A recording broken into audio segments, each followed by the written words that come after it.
T'es où, maman? T'es où? Elle est où, maman? Elle est où? Me voilà! Elle est où, maman? Elle est où?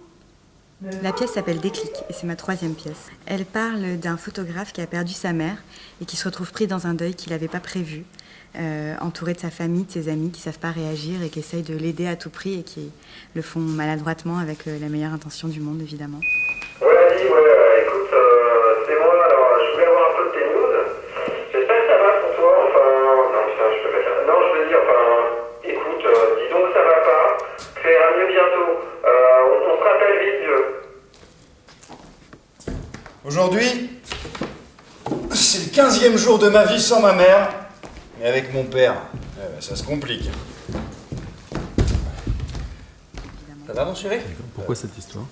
Cette histoire parce que moi j'ai vécu un deuil et que quand je me suis retrouvée dans mon deuil, j'écrivais un journal que je tenais tous les jours sur ce qui se passait dans ma tête.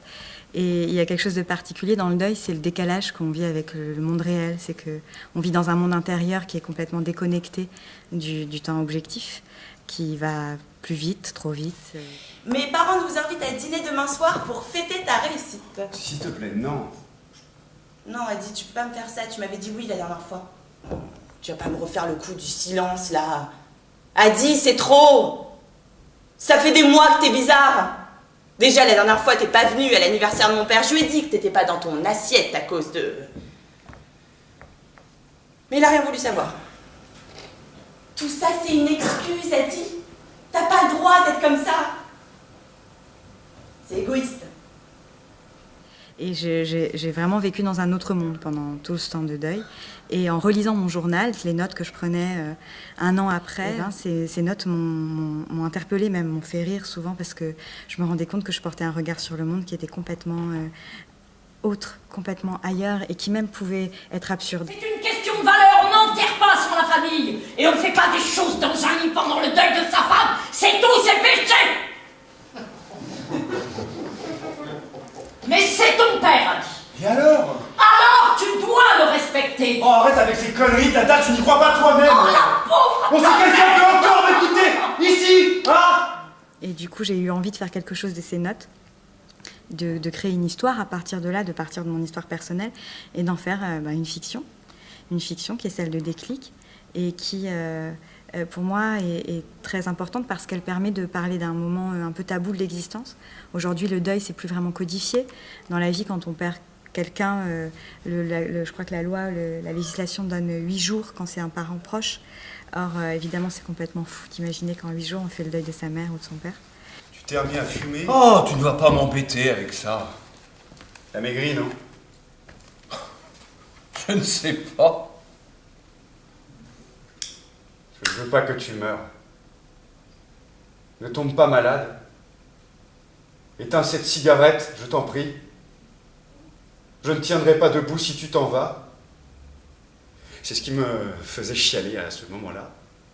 Mais le fils que j'étais ne pouvait pas dire ça au père qu'il était.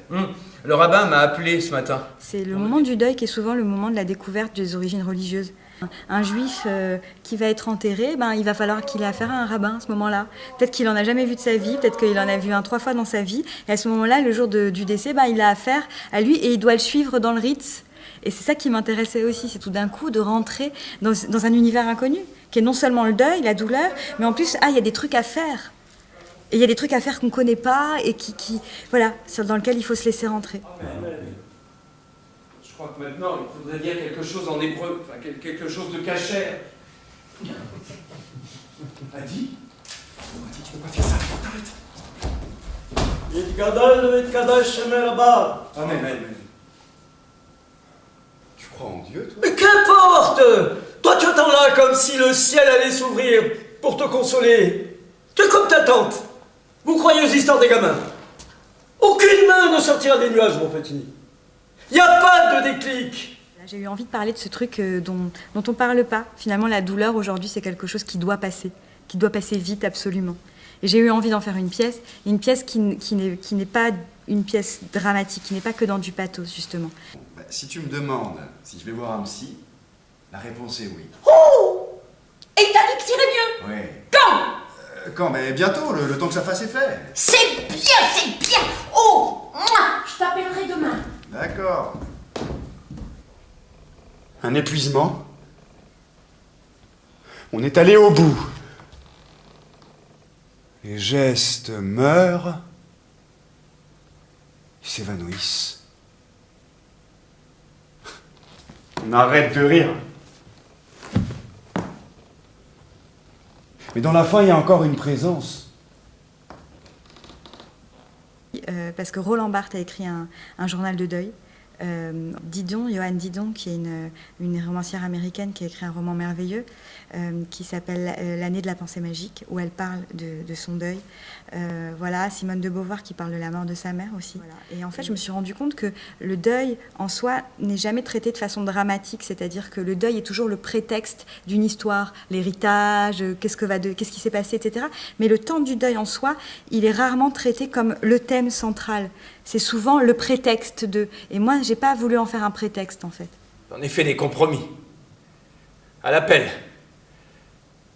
Avec ma femme, avec mon gosse, avec mes parents, avec mon patron, mes collègues, les voisins, le syndic, la banque, les impôts, la caissière du supermarché. Et il faudrait que j'accepte aujourd'hui que tout s'écroule.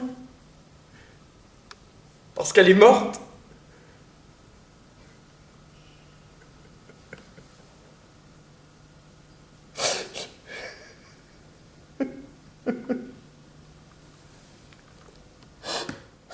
Oui, je voulais avoir tes nouvelles. Écoute, ça fait un mois que t'es pas venu à la maison. Faut venir dîner, non? En visite à ta mère. Elle est où, maman? Elle est où?